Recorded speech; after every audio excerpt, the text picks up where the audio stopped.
All right, everybody. I forgot to say after our opening meal prayer, buen provecho and al ataque. That's enjoy your meal and to the attack. Just again, being respectful of everyone's time and some who travel a great distance. I know our sisters traveled from Little Falls to be here with us, and so we want to be cognizant. I mean, it's going to be dark when you leave, but we don't have to be even darker and treacherous along the way. And I know that some came from St. Cloud and other folks from Waconia and others from even across the river in Minneapolis. So we just want to make sure everyone makes it back safe and sound. You may notice I did a bit of a costume change here. I've got the Venezuelan jacket on now, representing the Colores de Venezuela. So we're actually going to have, again, 2 different video segments here. Our first segment is going to be about 10 minutes, and you can continue eating, even perhaps talking quietly among yourselves. Our Venezuelans are doing that over here. That's just part of the culture and the custom, and that's okay. So we'll have our video here. Just before we jump into it, too, I did have a chance before going to the delicious buffet line over there to talk with Father Greg Schaefer's siblings. 2 of his siblings are here with us, along with their respective significant others over here. So welcome to you. Thank you for being with us. Gratefully kept Father Greg on the straight and narrow growing up and drove out of the country 25 years ago. Yep. But he loves it. Again, like your uncle, the other Father Greg over in Guatemala, he loves his time now in Venezuela. Without further ado, we'll cue this first segment here of our video. Enjoy.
Welcome to the mission of the Archdiocese of St. Paul and Minneapolis at the Church of Jesucristo Resucitado here in Guyana, Venezuela.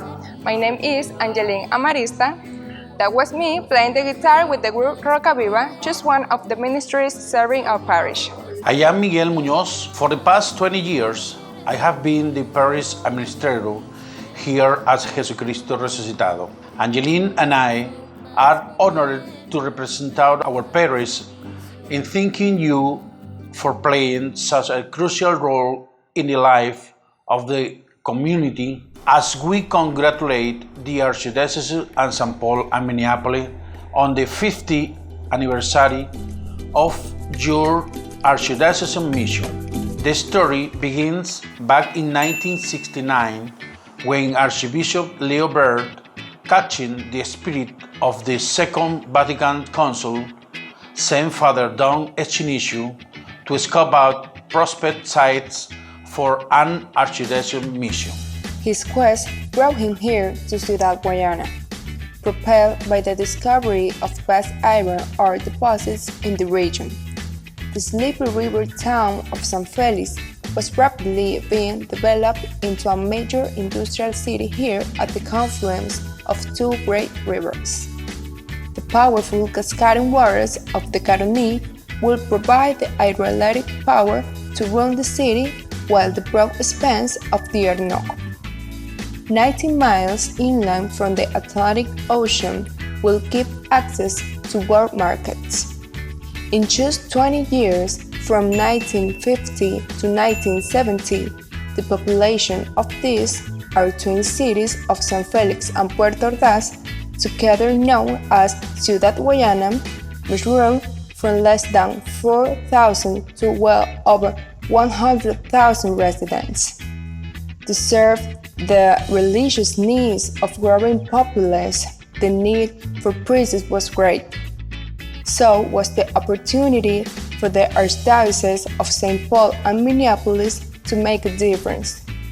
Put to a vote, the priests of the Archdiocese overwhelmingly choose Puerto Ordaz over other options as the home of their Archdiocesan mission.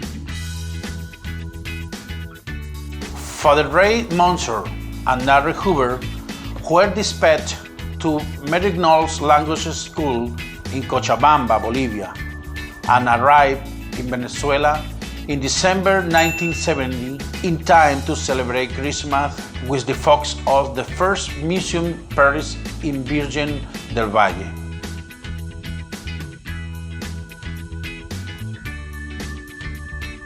Many more priests from the Archdiocese and Franciscan sisters from Little Falls would eventually become part of the missionary team. Over the years, the mission was centered at Virgen del Valle. Other priests came, usually 3 being assigned at a time. Fathers Jerry Hackemuller, Dick Poppin, Frank Fried, and Leo Huber each served the parish. Sister Marian Podner from the Mission Helpers of the Sacred Heart, and Sisters Mary de Monceau and Patricia Foresters. Franciscan sister from Little Falls joined the team as well, visiting homes, organizing ministries, and training ladies for leadership roles in the parish. As the population of Ciudad Guyana continued to grow, the bishop asked the Archdiocesan team to take on a second parish, Buen Pastor.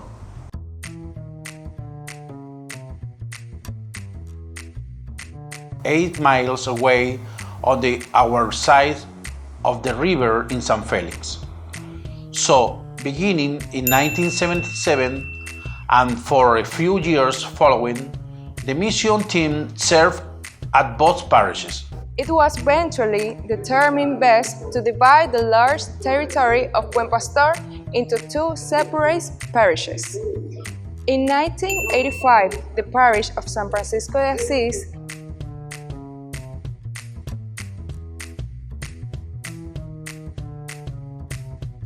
was founded with Fathers Larry Hoover and Don Snitchius as co-pastors.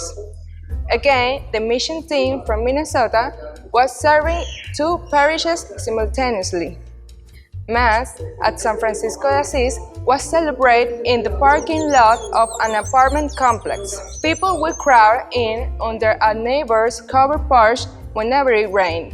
Archbishop John Roche committed archdiocesan funds for the construction of the beautiful church, which continues to serve the parish to this day. In addition to Father Larry and Father Don, Fathers Bob White, Don Pitch, Mark Dodge, and Denny Dancy served at San Francisco de Asís, with Sisters Carolyn Law, Ruth Wilson, Joan Cleaner, and Angie Mears as part of the mission team as well.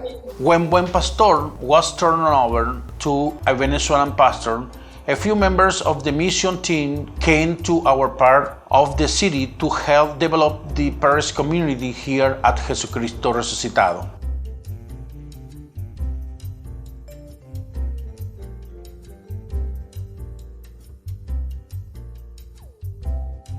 Father Leo Huber moved into a house nearby. Larry Huber did double duty while serving as well as San Francisco de Asís.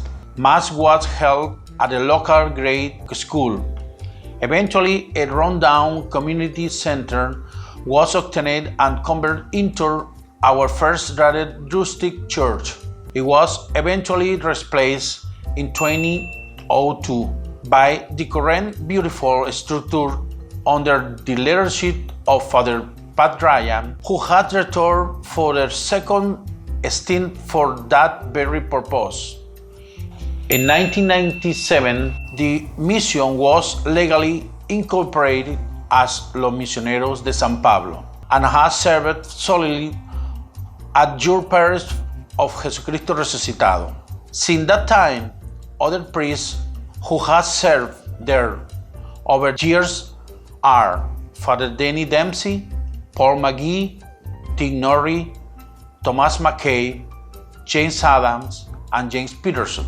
But it is current pastor, Father Greg Schiffer, who has been most instrumental in formation and guidance of our parish. Now, in his 24th year here, he is not only our pastor, but serves as the Vicar General as well.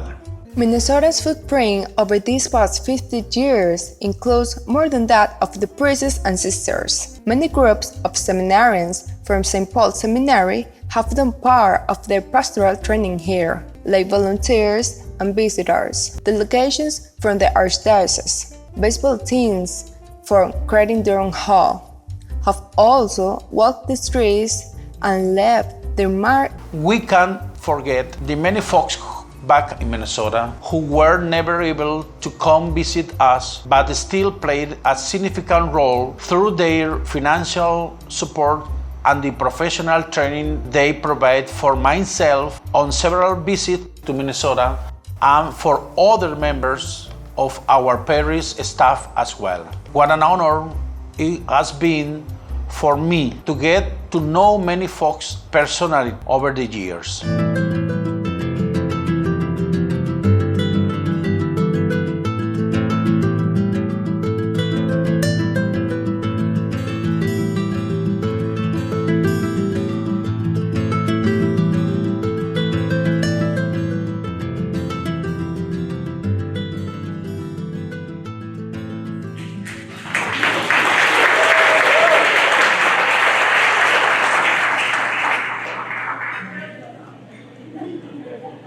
Very grateful to everyone who helped put together the video down in Venezuela. We saw within the video there that the first parish we established, I mentioned it briefly earlier, is Virgen del Valle. So we got a little statuette here of our Blessed Mother, Our Lady of the Valley.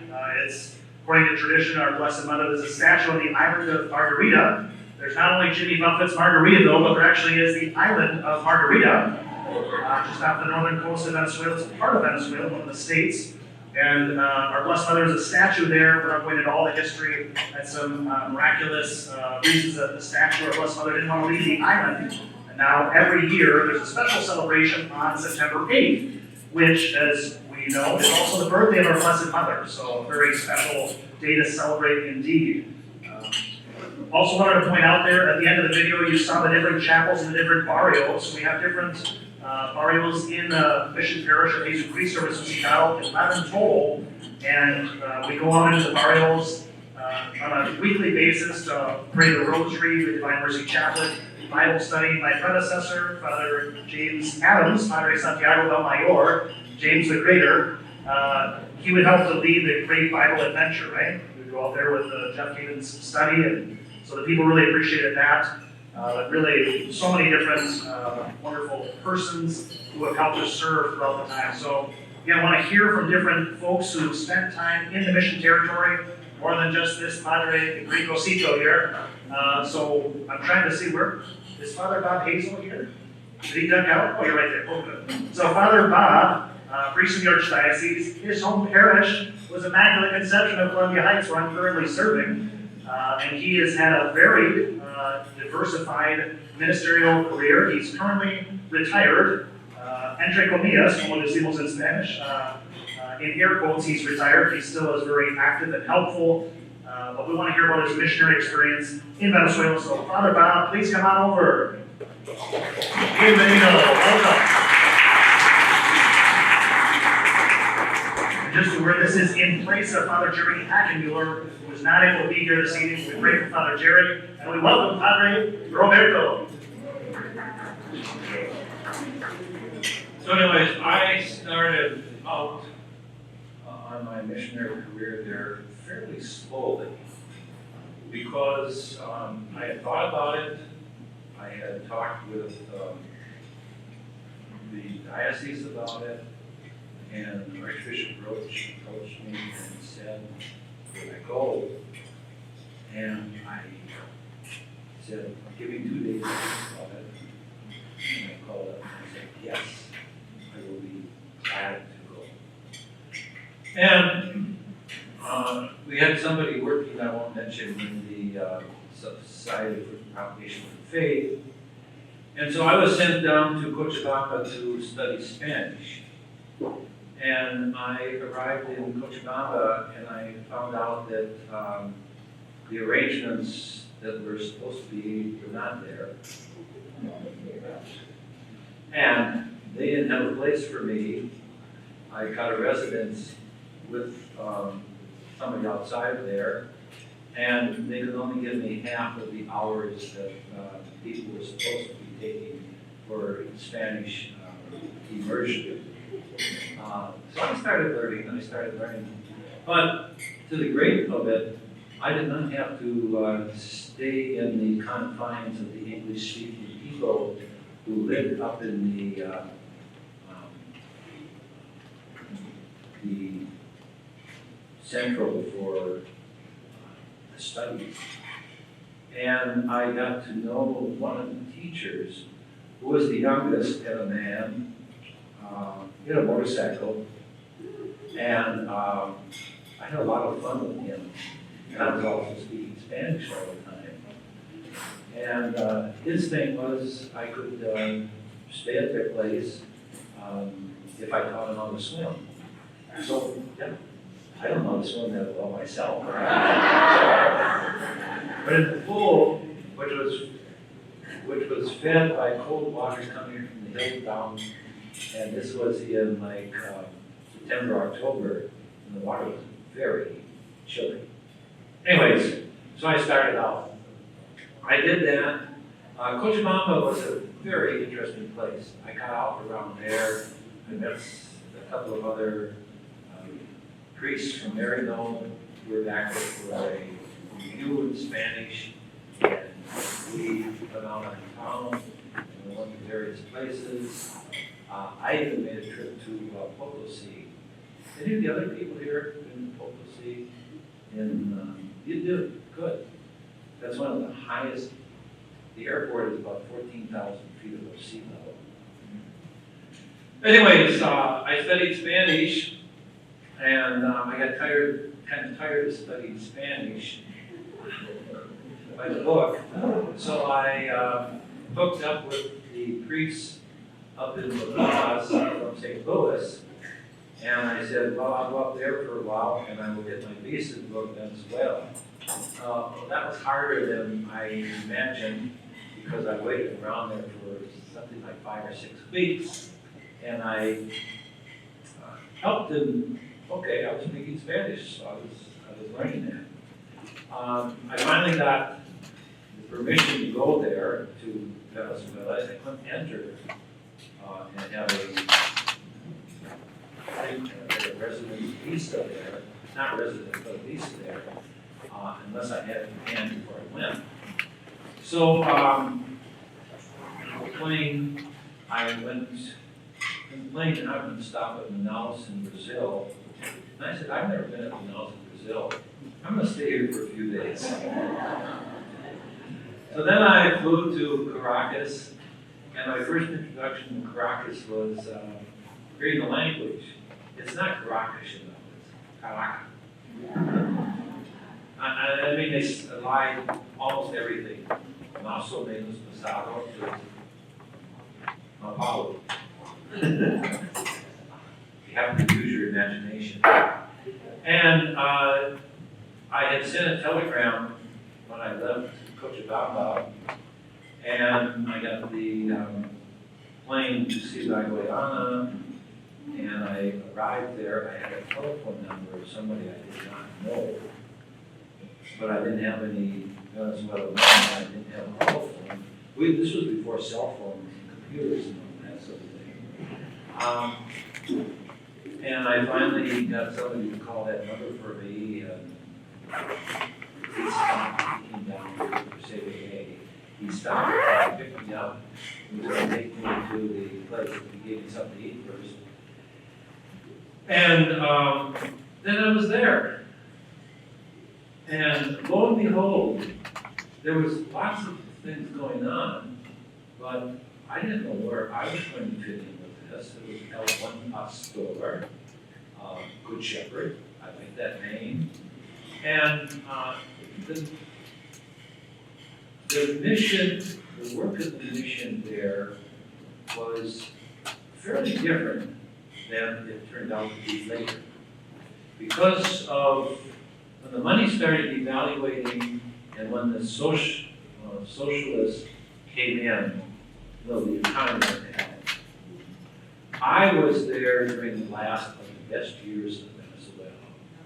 I didn't make it worse. I worked with it. But it was, we never even thought about having social service types of things. We did work with the very poor. We did work with things. But we were working with formation of people through the gospel and through the sacraments. Now that was a new concept there, and it involved a lot of visiting, a lot of being at home, a lot of coming around. And to this day, I appreciate the nuns from that came with us and were there because they could do things. And I say this even in my talks to cross Catholic outreach now. Women religious can go and do things that we priests cannot do. And they're accepted in homes so much more easily. And they do real personal work with them. And it's wonderful. And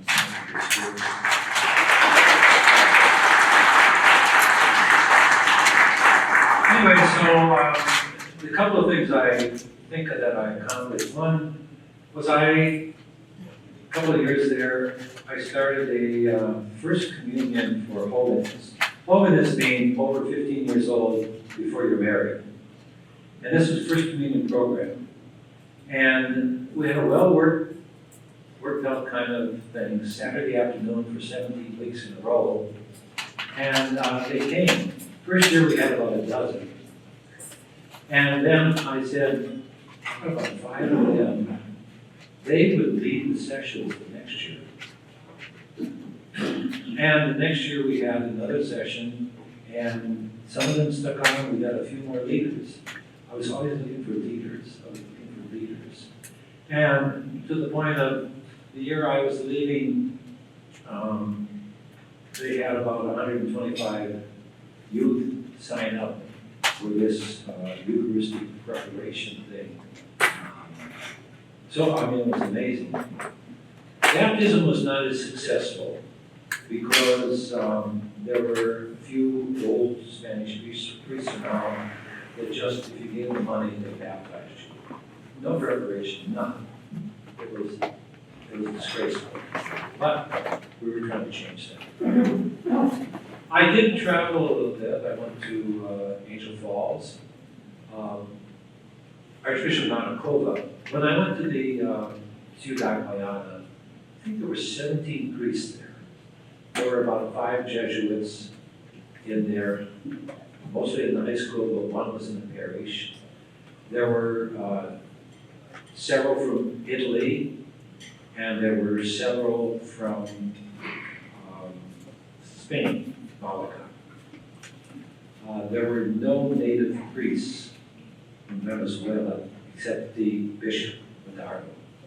He was the only native priest in the diocese. That's changed a lot.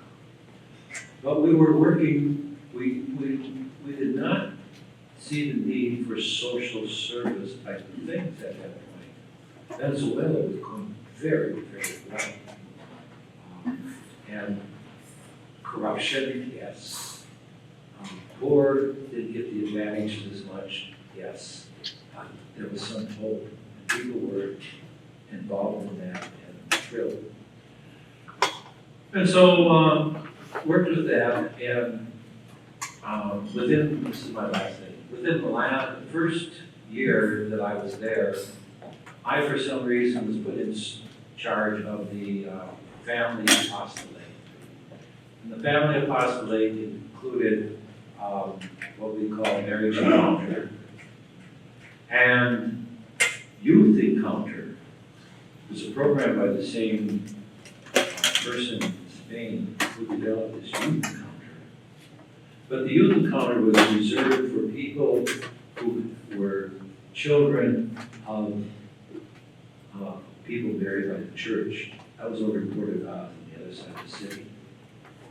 But we changed that eventually. It took a long time, but changed it.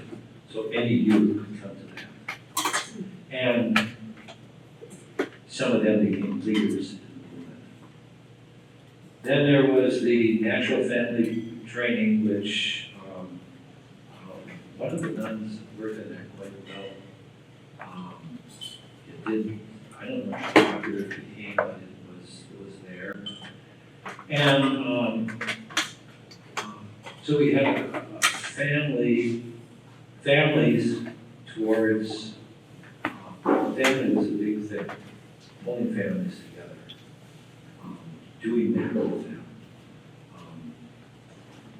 Marriage encounter, marriage preparation. And the hard thing was to get the other priests in other parishes to say, this is important, but we got them working and helping. So anyways, that was my years in Venezuela. I loved it, and I would, you have a question? I do. Going back to how you raised the hot wire cards. Oh, yes. And wore off guys with guns. I wasn't going to go into anything bad, but it seems like I had things. I had 2 Jeeps stolen in the course of my time there. Both of them we got back, surprisingly enough. I also was attacked physically a couple of times, once very, very seriously. I was robbed, I would say, at least twice a year. So there were some downsides living in the real barrio. But I did manage to survive. I'm here alive and well, and I love my years in Venezuela. I can wore off 3 guys within the house. Well, I'm not going to go into the whole story. That's the bad part. But I did ward off 3 people. I only got stabbed once. Anyways, thank you all.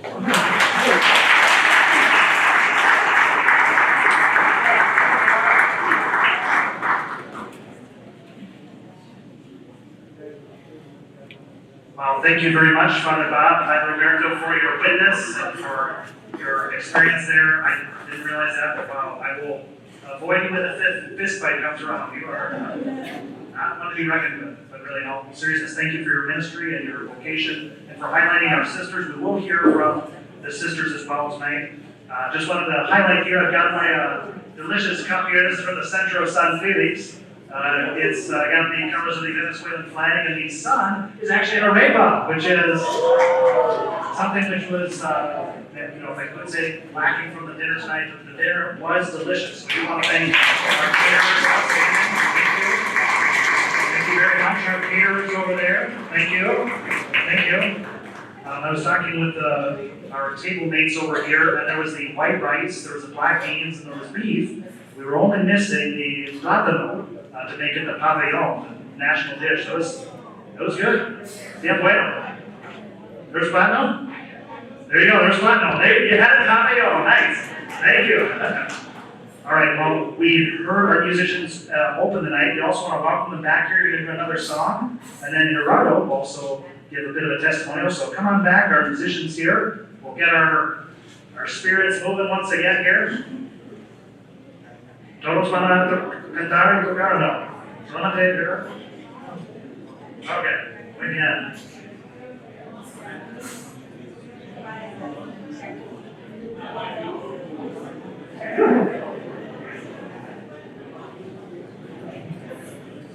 Okay, while there is over here, again, I can share some words and how the mission has impacted my family there.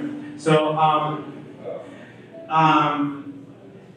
when Jerry Hackemuller was down there, and he encouraged my family or my parents to start serving. I think being the Valle. I wasn't born at that time. So it was like late 70s, something like that. And they got really they had this, lovely friendship. And Father Jerry, some of them would use Spanish names there so people could remember more. So Father Jerry Hackemuller would use Gerardo as the equivalent for Jerry. So in that friendship, Father Jerry once told my mom, "Hey, if you have a child, you can name that child Gerardo." And my mom was pregnant of my older sister, and she said, "Well, it's gonna be a baby girl, so maybe Gerarda."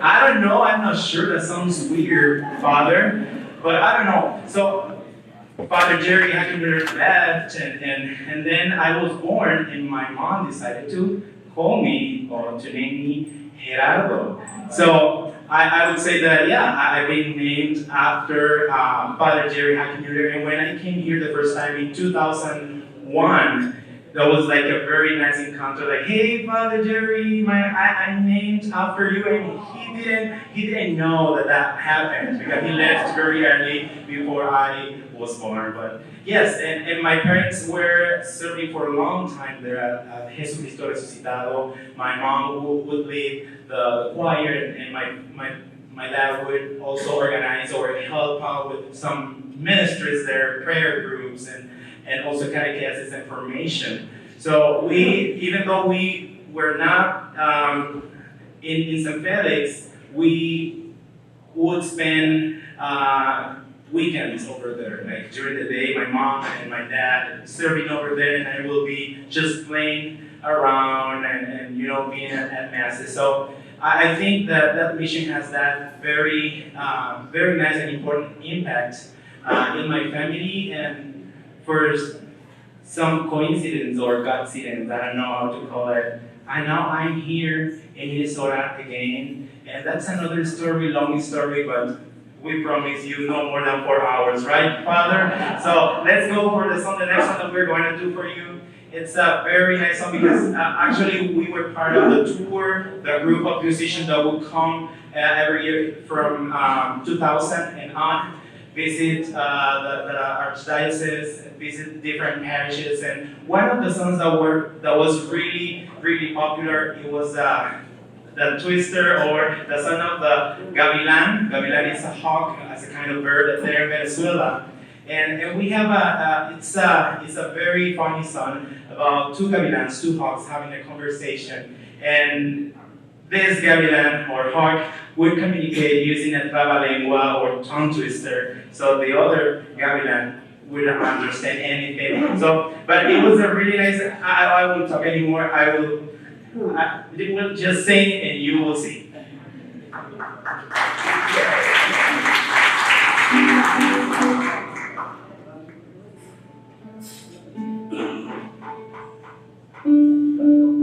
Okay, for you, the two gavilanes or gavilan trabalengua, I'm going to.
Los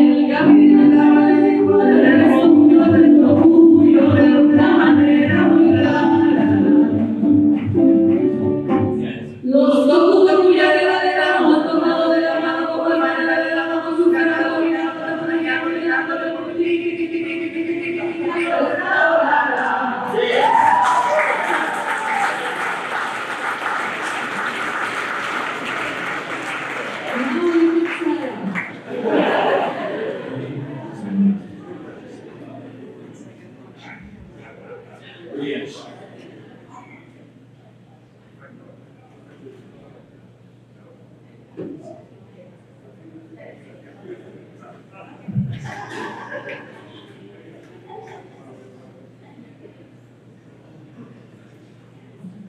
Well, thank you very, very much, Gerardo and company here. That was really, really impressive. Thank you for encouraging them to do that. That really is spectacular.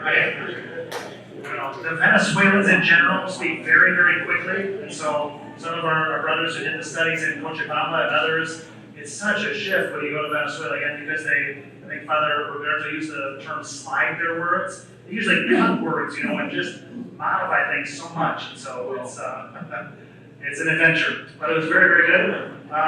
So I've been bringing up different kind of visual aids before and after each presentation. Just want to draw your attention. In the middle of your tables there, you've got these outstandingly made brochures about the Mission Parish de Jesucristo Resucitado.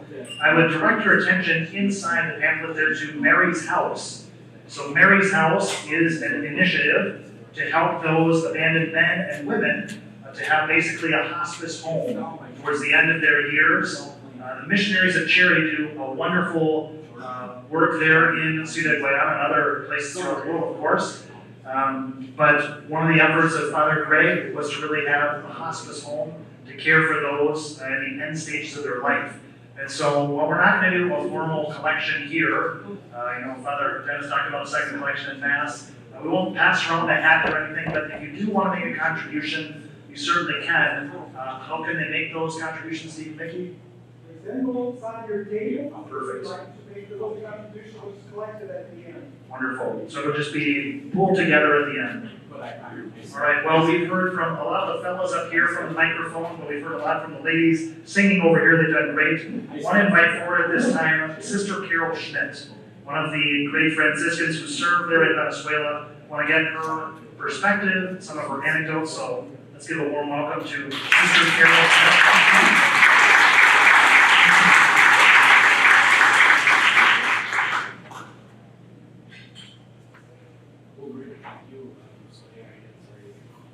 I was given about 5 minutes, so let's see how it. When I was invited to do this, I went into my treasure box, and this is one thing that I found.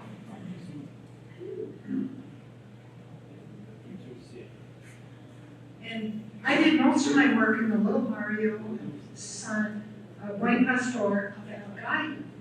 And as I was ready to leave in 1984, this was presented to me. And it represents to me the art, the original crafts of the Venezuelan people, but also the beauty of the area. As Father Bob said, it was a wonderful time in Venezuela at that time. Just 25 years of democracy, people coming to know their own place. But what makes this even more precious is, on the back side, is signed by not only my team, but the teams of the barrio around there. We worked nicely with other missionaries and got to know them and shared it in their activities and they in ours. And so the one word that I would choose to mention this tonight is team. We were really co-members of the teams when we worked with the priests down there. And that felt very good. I'll turn this. This is pretty exciting.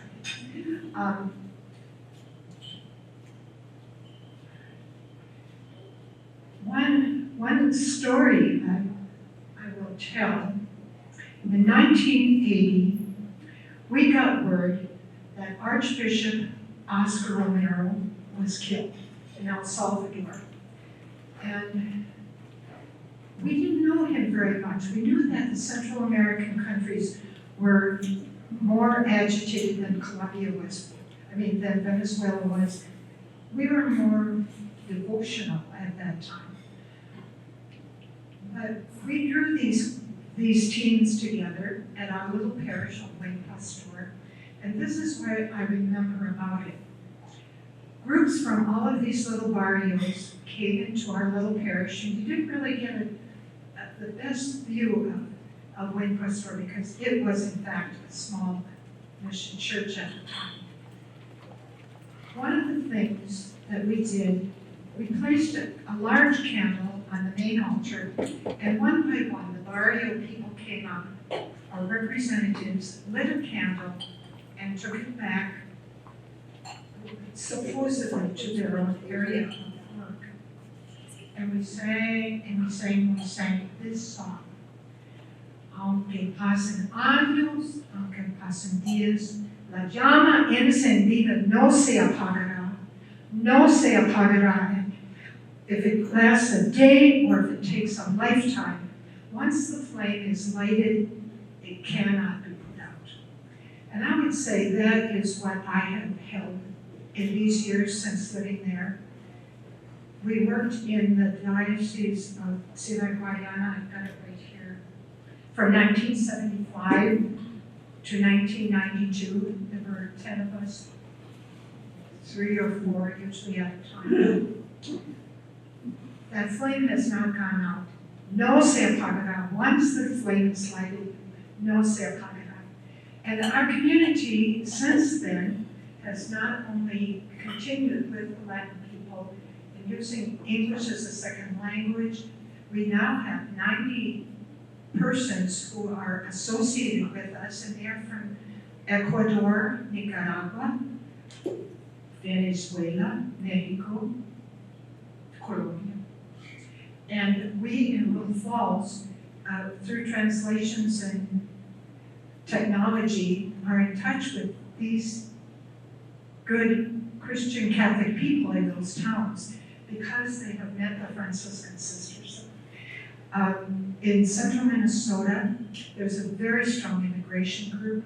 We have sisters living in Texas along the border, and they have stories to tell.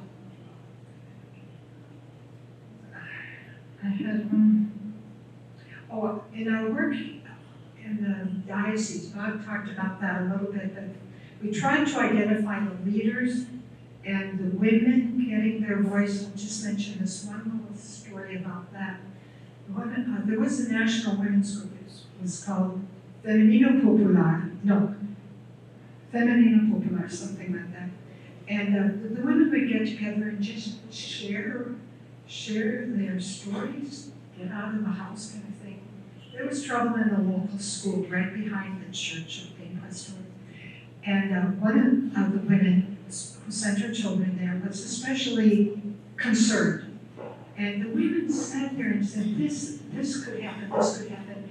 And that woman got up at the next parish or education council at that church, the parish, getting home actually, at the school, and she spoke. And she surprised everybody because she had the support of the women's group back in the parish. I hope that came through all right. So I found that it was a gift at that time in where we were as a community also getting started in the Latin church. And a beautiful time in the country with the women coming out, using their voice. Some of the same people, I forgot this thing I wanted to do first. The sisters are here today. Would you raise your hands there? I'm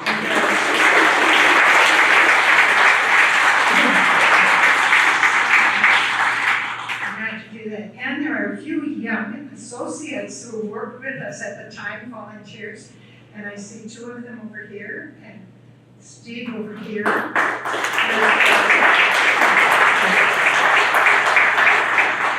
And they could all stand up here and use their little 5 minutes and give us their own little snapshot of what it has meant to work in a foreign country. in an international situation. Some of these same sisters then went on to work in other Hispanic situations. To this day, we have a mission in Mexico where they minister to young women who haven't had a chance to go to high school. And that's a complicated story, but we are very proud to continue to use that, our halting language as it is. Pero la llama encendida no se apagará. La llama encendida no se apagará. Thank you, it's been very nice being with you.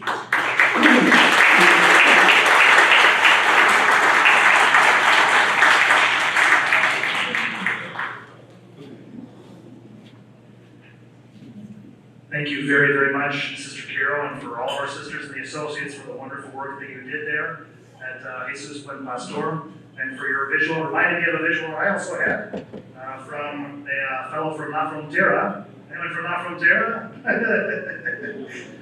So Antonio Jose is an artist there. He did this of Jesus, good pastor.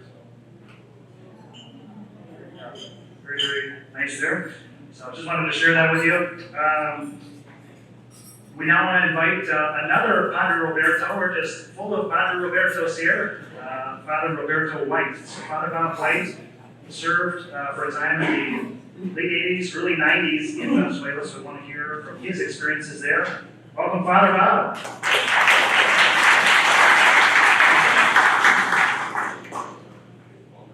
Good. Thank you.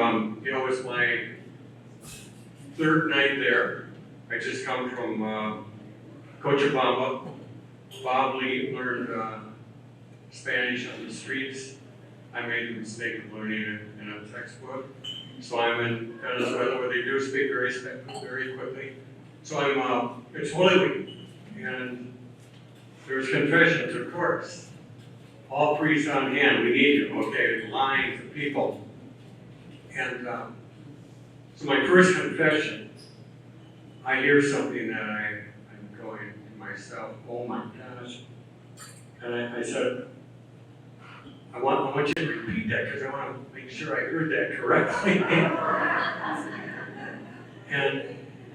and I said, you killed your husband. And the lady said, no, Father. I said, I felt like killing my husband. Understand?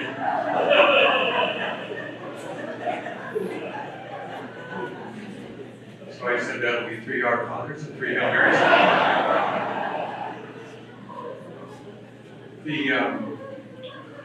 So the gift, for me, the humble art of learning a foreign language keeps you humble for one, but what I learned that there is no language barrier down there, really, for us Northern Americans who went down there because we were so embraced and accepted and loved. When there's love, there's no language barrier. Although I had the next 5 years to work on my Spanish, which is quite a thing. But then Father Bob mentioned having 2 Jeeps stolen, but he got them back. I had 1 pickup stolen. I never got it back.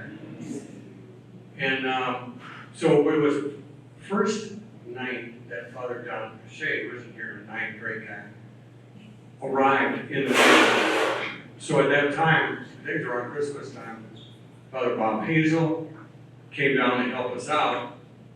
And then there was Father Larry Hubbard and Father Don Cachet and myself. We said, we're going to go out and celebrate Don's arrival.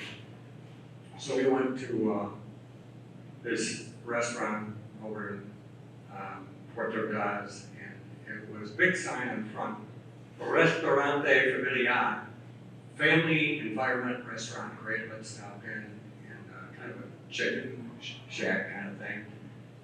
And we order our chicken, and we're just having a good time talking. And there was a lot of volume in the restaurant, and we noticed it get louder and louder, and then we realized 2 guys were arguing quite vehemently and aggressively, and and it got louder and louder, and I'm just eating away and listening. And all of a sudden, literally, a knife goes over our heads, you know, and stuck in the wall. And everyone, Father Bob, Larry Hubbard, Don, we just duck, hit the floor, and they're making their way up. And I had this choice. Either I go to safety, crawl my way to safety to save my life, or not waste the chicken basket I got. I grabbed it. Guys about kidding me. But that experience, there's many others we could talk about. Then, you know, after when I think of that night, and El Restaurante Familiar, by the way, if the knife is still on the wall, that's bad for business. But that night reminded me of how the sort of spontaneous, random, unpredictable chaos of life down there, up here, but down there really challenged my first world needs for security, control, order. And that's, I mean, I learned that night, and it was humbling, and there was many other things, of course. The, you know, with, and the other thing is, you know, the question for me is, and I learned this from the people, is can you find joy in the chaos? And this is so true right now. I just feel so sad for the country, rising democracy and how what it is today, and it's, I can't even imagine. And I talked to Father Greg Schaefer somewhat regularly on the phone, and he described it. And so it's quite different with the chaos. Can you find joy in the chaos of that when we were down there, and particularly today? And I'm going to say yes, and if how, and if it is yes, how? And it's yes because I saw people down there. They have this resilience, you know, and you see it today. And how I think they choose. They may not, you know, formulate this, but they choose to focus not on what they don't have, but they're grateful for what they do have. And they're really creative about making a big celebration out of little things, you know. And they're always partying. They are. Janice described the block parties every night, and this party, and that's how they are. And, you know, I remember the Aguinaldos masses, 5 a.m. in the morning, leading up to Christmas. All right, I'm not a morning guy. 5 a.m. these masses, and they'll wake you up, and they have their horns, and they're singing, and the cuadros, and it's all going, and there's dancing in the street at 5 a.m. in the morning. Only Venezuelans can do that. But that kind of spontaneity and creativity and finding, just in the little things, making celebration, finding joy in all of that is really quite something. And I think if you can find joy in the little things, you can survive about anything. And that's what they're doing right now. They're joyful people, not only surviving, but fully alive under incredible, oppressive conditions. And, you know, the final thing, I visited down there some years ago, and I served both in Buen Pastor and San Francisco Diocese.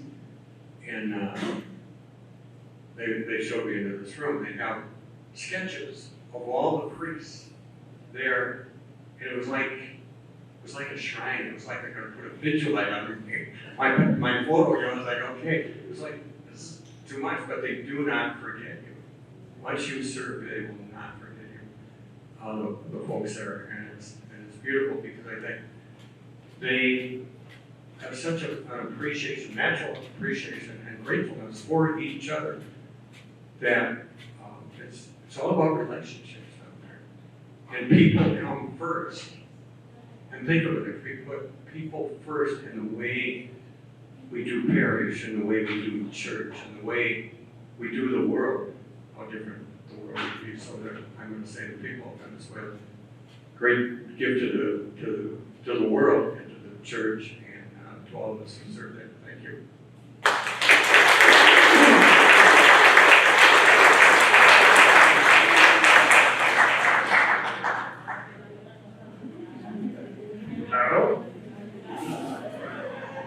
Thank you very much, Padre Roberto, for your life and ministry and for your words here. One thing that Father Bob didn't highlight is every time I had the opportunity to share this story, much to his chagrin, so Ciudad Guyana actually has two rivers. There's the Caroli and then the Orinoco, and you swam in which of them? Orinoco. Now, to put this in context, the Orinoco is not the cleanest of rivers. I think it's the Venezuelan rivers. Sometimes rivers get a little dirty. This river has electric eels. This river has piranhas and fish that eat piranhas. And Father Bob jumped into the river and swam across. It was a competition they have on an annual basis, right? And he survived. He's here to tell the tale. So.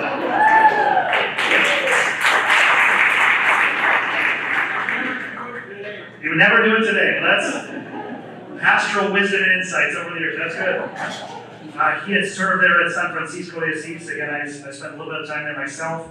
From one of the parishioners, as I was leaving, coming back here to Minnesota, they gave me a t-shirt saying, Padre, you're not just a gringo, you are a gringo solano. So I've got this. It's a shirt that's got the flags of the United States and Venezuela. It says gringo solano. So I try to think of that. I like that. We've all got that gringo solano shirt. Well, we'll go back to our video. We're going to have the second part here as we watch a little bit about how things have gone throughout the history up until today. With so many needs here, people come to the parish and come to the rectory asking for help. Most people are willing to work just to get something to bring home. Whether they're willing to pick weeds growing in the street in front of the rectory, or if they're willing to wash the car, people are willing to work just to get some food to bring home. And I'm so grateful for the support from the Archdiocese, for the money that we have to run our soup kitchen that serves so many people lunch Monday through Friday, and then the support that we get through St. Vincent de Paul to help those most in need throughout our parish.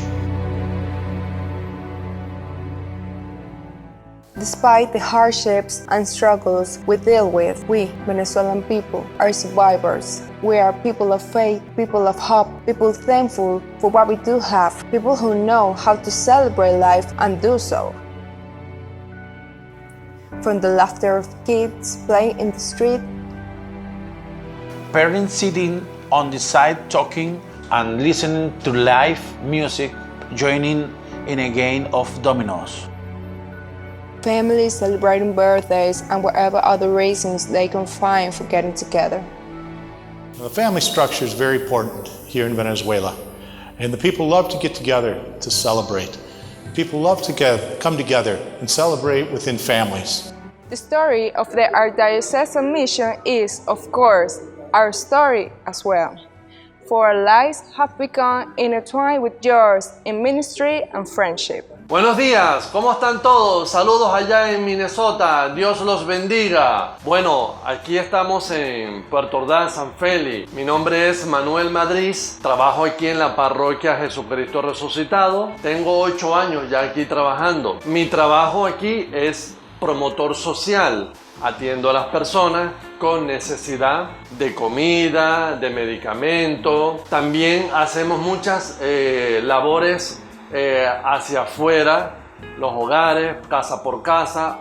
Gracias todo esto a los misioneros de San Pablo, a Padre Gregorio, a Padre Denis, que están siempre pendientes de todas las necesidades del pueblo de aquí de Venezuela. Muchísimas gracias, Dios me los bendiga y un feliz aniversario a Misioneros de San Pablo. Amén. Hola, mi nombre es Juan Romero, conocido mejor popularmente aquí en la iglesia como Pepe. Vivo en el sector de La Laguna, en el cual soy celebrante de la palabra, y aquí en la iglesia de Guayparo trabajo en la catequesis de confirmación. También estoy en la formación de las parejas padrinos o los encuentros prematrimoniales. Desde los 13 años conocí a los misioneros de San Pablo en la catequesis de mi comunión. Ya actualmente tengo 25 años asistiendo a la iglesia. He recibido un apoyo de parte de los sacerdotes en mi formación cristiana, en mi formación espiritual y en todos los ámbitos de mi vida.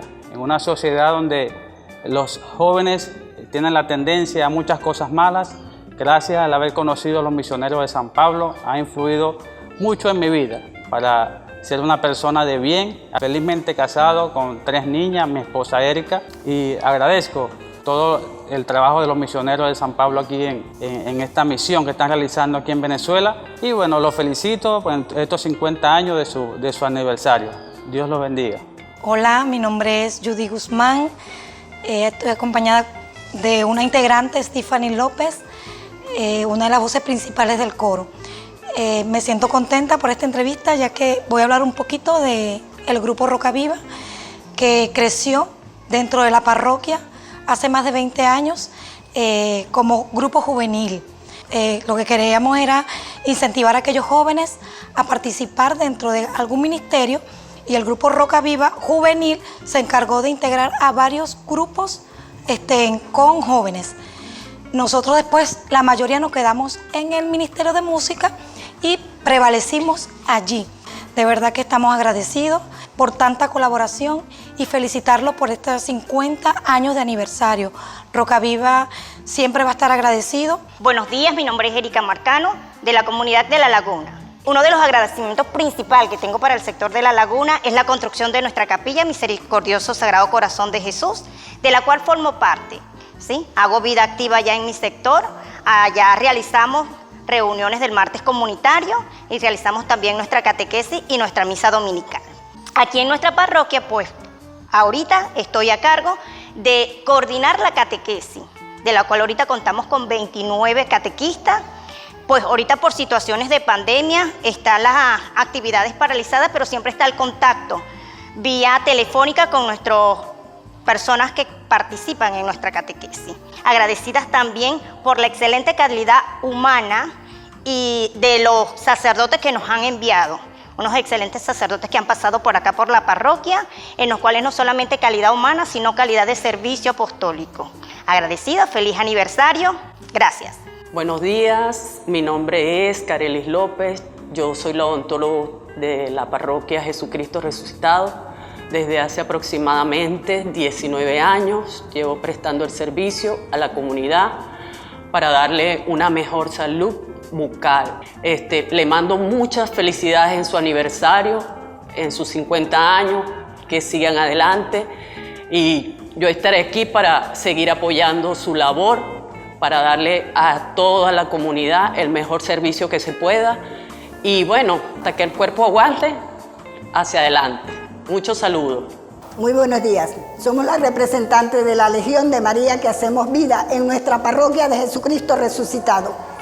Muy agradecida por nuestros misioneros de Minnesota, que han sido nuestro apoyo, que han sido nuestra fuerza y nuestra fortaleza para seguir adelante en la Legión de María.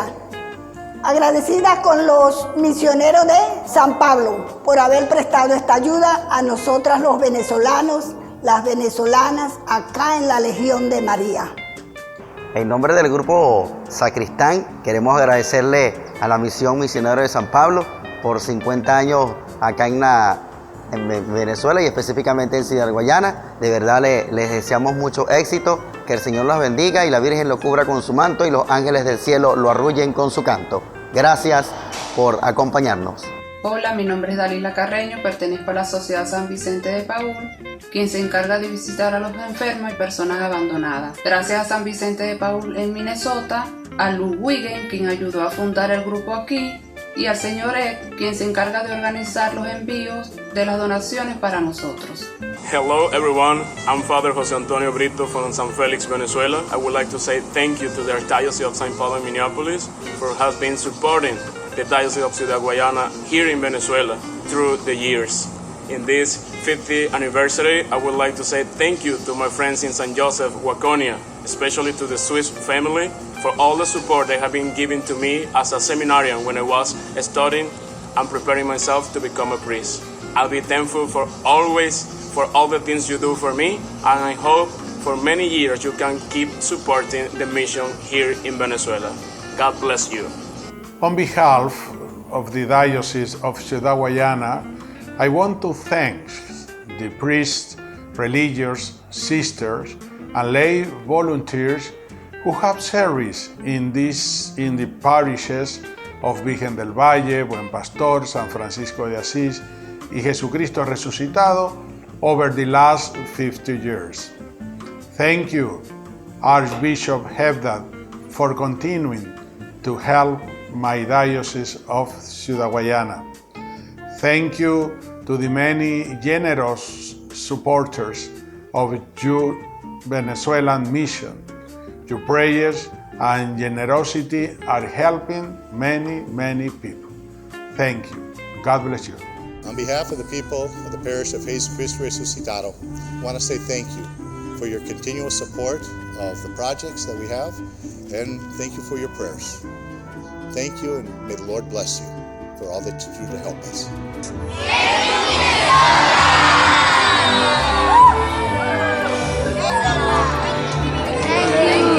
Minnesota.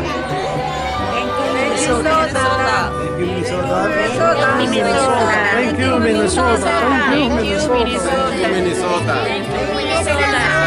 Thank you, Minnesota. Thank you, Minnesota.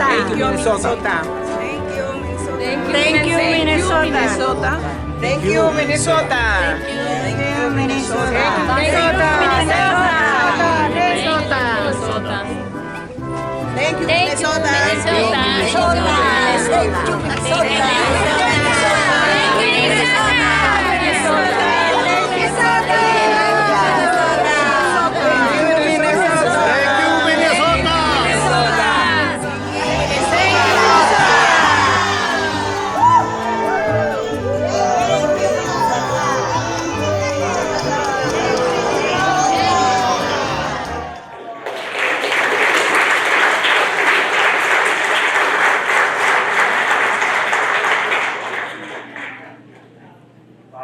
Many emotions watching that, just I'm sure for those who served there and those who lived there, grew up there, just so many memories flooding back. Very grateful to those who took the time to give the interviews and put the video together as well. And just grateful for the good work that Father Gray continues to do, and my brothers and sisters there continue to pray for everyone in the mission territory. I was gifted for a moment here with one of the scars of our wonderful singers here. They made it a point. It's only for a moment, just as I'm up here. The next person I want to introduce is actually Gladys Brito Rink, who I had a chance to work alongside for 3 years in the mission territory.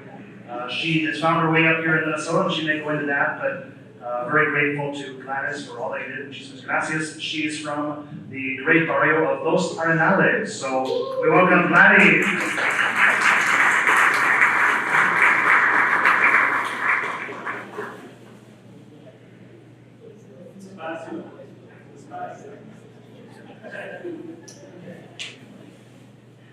Hello everybody. My name is Gladys Brito Rink. I worked for 20 years at the Mission of Jesucristo Resucitado in San Felipe, Venezuela. Over time in our life, we encountered many challenges. How we overcome these challenges depend on us or the help of others. Sometimes in our spiritual group, as a Christian and professional, they develop with support from others who discover in us skill and talent. I have received many gifts from the mission and from God. First, I grew in my faith. The second, participated more in the sacraments. And third, and working in the church. I also learned how to serve and help others with the talent given to me. As a catechist, I better understand that the Catholic mission is to help other people. After all is happening, a new question comes to me. how can I serve for kingdom and God in our community? So then the church gives me the opportunity to work and be part in different projects, like working on a soup kitchen that feeds 140 children on Mondays to Friday for lunch, setting up social programs, and coordinating the medical centers, where many people in need will receive benefit. Some examples are that in the soup kitchen is that many people working together. My two sisters prepare all the food and clean up, whatever. Or it's a great process. First, when we need to buy fish, we need to go for the call in the morning to buy this one for the market. Then go back to the reading room and clean 20 or 25 pounds of fish. All of this is done with the help of friends and family. Second, many times when we buy vegetables, it's necessary to go to another city. This takes 2 hours and 10 minutes to get to the market and come home. They buy 3 or 4 sacks of yuca, and each bag is 70 pounds. Yuca is a root that many Venezuelans eat every day to make the meal more filling. When the everything is taken approximately 5 hours to remove the skin, wash, and waste all the yuca. All this work is done on weekends. And the worker receives no salary, no payment for that. They expect it. You know why? Because they expect it. They know who's helping more, especially children. When I was Catholic, I taught the word of God in first communion and confirmation for George and I. Also, I offer my time as a reader and singing in the choir at Sunday night mass.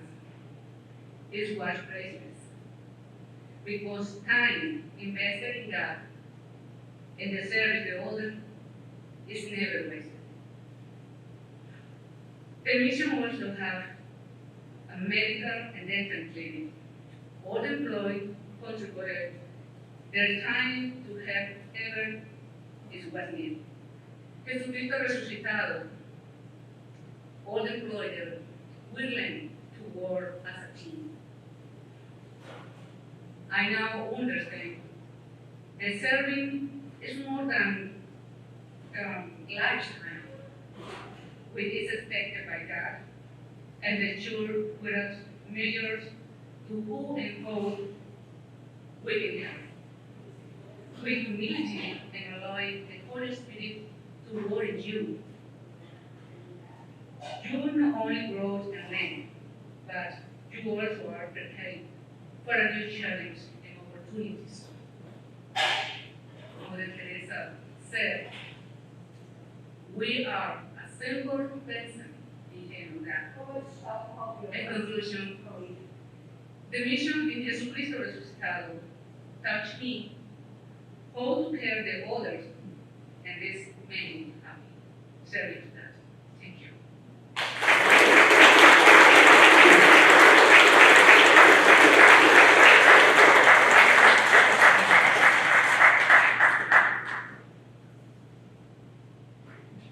Thank you very much, Gladys. That was very, very nice. Didn't mention Kevin, your husband, but Kevin, thank you all the same. It's good that you were here. Gladys, thank you, though, really, for your words and for your witness, and for your sisters who are here too. It's nice to have you, and always good to be part of the family. I wanted to give Deacon Mickey just a moment to offer some words. He's with the Center for Mission. He helped to coordinate our evening, and I know he has got some personal connection with the mission as well from his days back in the past.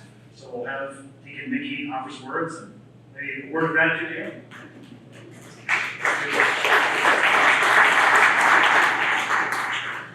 50 years ago, my predecessor, Father Don Schmitzius, began this initiative, which we know as the Venezuelan Mission. And when we began in 1970, he said, today the Archdiocese becomes a missionary diocese. And for the last 50 years, we've been learning what that means together. When I went down, I was a seminarian and I was so nervous. It was the first mission trip I ever went on. I kept wondering, how would I bring Christ to the mission? And I was so surprised to find out that Christ was already there. And for 50 years, this mission really is about encountering Christ in one another. And we continue to do that, and we each have our own part of that story. So it continues on. So thank you for all of you, for all the ways that you've been part of this story, part of this mission. And we continue as an archdiocese to learn together what it means to be a missionary diocese when we're willing to encounter one another and to see Christ in one another. So thank you for who you are and who you have been in this mission. And as the story continues, who you will be in the mission. Thank you.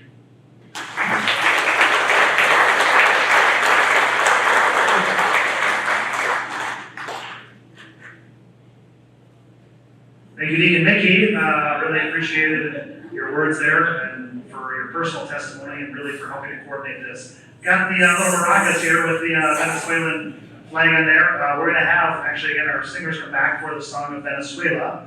We'll have our song of Venezuela, kind of the anthem of the country.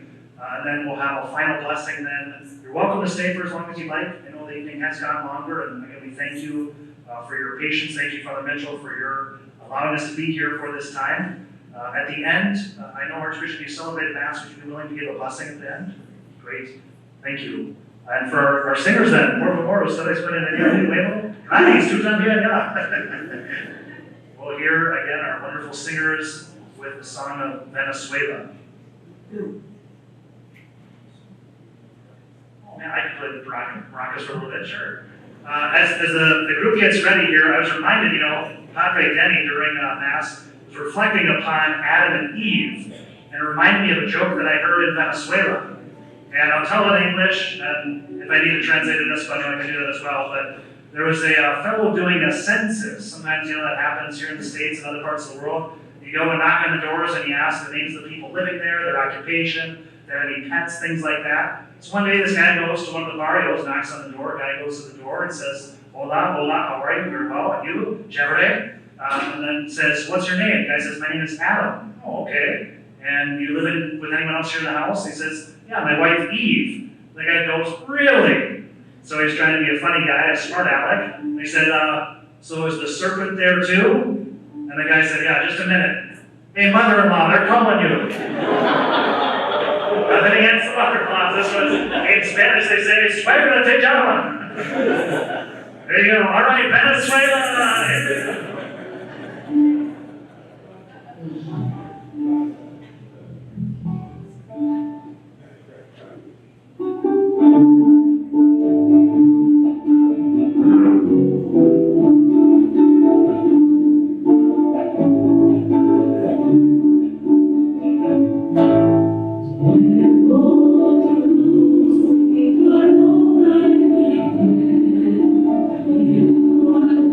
Oh,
Thank you all again. I'll turn it over to the Archbishop for either any words and then a final blessing. You could tell how emotional it was for our singer singing about Venezuela. I lived for many years in Italy where we would get together for Thanksgiving and sing God Bless America. It always touched the heart, so I can imagine it's much the same. And certainly there was those beautiful relationships. I couldn't help but notice the sisters had to go. But when the people on the screen were waving, the sisters were waving back. But it's that kind of tie that beautifully unites our diocese with the Diocese of Guyana. We feel so blessed that certainly we're very much the Lord's work in bringing together. I was happy to hear more of the history this evening. Listen to Father Bob and Father Bob White as well speak about their experience as you realize that mutual enrichment for which we have to be grateful. So 50 years is certainly something to celebrate. 50 years also gives us an opportunity, though, to make a commitment to continue recognizing that there will always be that beautiful way when we're focused on Jesus risen, that the Lord will always help us to move forward. So we're very grateful to those from Venezuela who are here this evening. You are an important part of our church. Very grateful to all of you who have supported this beautiful mission. Now let's ask for the Lord's blessing. The Lord be with you. And may the blessing of Almighty God, the Father and the Son and the Holy Spirit descend upon you and remain with you always. Amen. Go in peace. Would you join me in showing our appreciation to our MC this evening, Father Peterson? If he